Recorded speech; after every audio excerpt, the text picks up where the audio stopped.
Hello guys, welcome back to my channel. ఈరోజు నేను Kuwait నుంచి ఇండియాకి వెళ్తున్నాను. ఆ వ్లాగ్ మీతో షేర్ చేసుకున్నాను. యాక్చువల్లీ నన్ను రిసీవ్ చేసుకోవడానికి అయితే మా ఫ్రెండ్ వచ్చాడు. అది చాలా గందరగోళంగా జరిగిపోయింది. నేను వెళ్ళే టైంకి ఎయిర్పోర్ట్లో అయితే బోర్డింగ్ ఏరియా మారిపోయింది. ఎప్పుడూ ఒక చోట ఉండేది, దాన్ని వేరే దగ్గర మార్చారంటే అసలు నాకు కన్ఫ్యూజ్ అయిపోయి నేను స్టార్టింగ్ వీడియో అయితే తీయలేదు.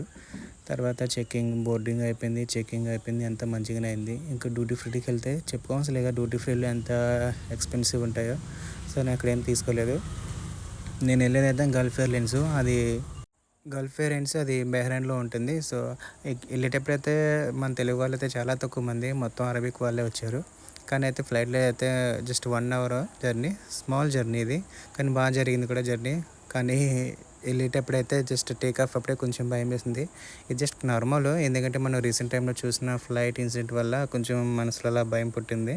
Just normal. ఇంక తర్వాత చూస్తారు కదా, కువైట్ బ్యూటిఫుల్ వ్యూ. నిజంగా నైట్ జర్నీ అంటే బ్యూటిఫుల్ వ్యూ అంటే అసలు అదొక రేంజ్లో ఉంటుంది. చూస్తున్నారు కదా, నాకైతే ఇది చాలా చాలా ఇష్టం.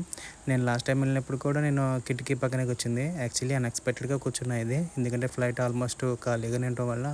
సో నేను ఇంకా విండో సీట్లోనే కూర్చున్నాను. వ్యూ అయితే చాలా చాలా బాగుంది.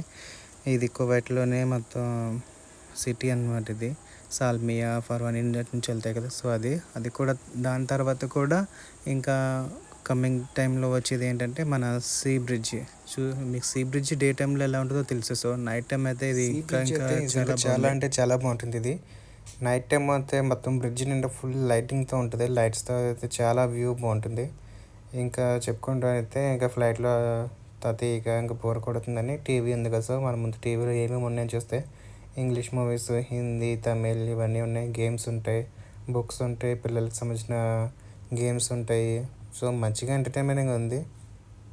అయితే నాకైతే బాగానే అనిపించింది ఫ్లైట్ అయితే. యాక్చువల్లీ 1 అవర్ జర్నీ కానీ ఒక 40 మినిట్స్లో అయితే అక్కడ దింపేశారు మమ్మల్ని. జర్నీ అయితే చాలా మంచిగా జరిగింది. ఇంకా మూవీస్ చూసేటికి మనకు సంబంధించిన తెలుగు మూవీస్లో అయితే గేమ్ చేంజర్ ఉంది. సో నేను గేమ్ చేంజర్ ఆన్ చేసి అలా కొంచెం క్లిప్స్ చూశాను. అంతలోకి ఇంకా అనౌన్స్మెంట్ ఇచ్చారు ల్యాండింగ్ అవుతున్నామని. ల్యాండింగ్ అయితే చాలా మంచిగానే జరిగింది. సో ఈ వీడియో అయితే లాంగ్ అవుతుందని నేను పార్ట్ 2 కింద పెడుతున్నాను. సో పార్ట్ 2 కూడా మీరు వాచ్ చేయండి. ఇదైతే ఇప్పుడు చూస్తున్నది అయితే మనామా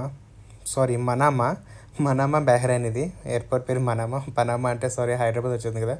సో పార్ట్ 2లో కూడా వెయిట్ చేయండి, అది కూడా కంటిన్యూగా అవుతుంది. Thank you and movies follow.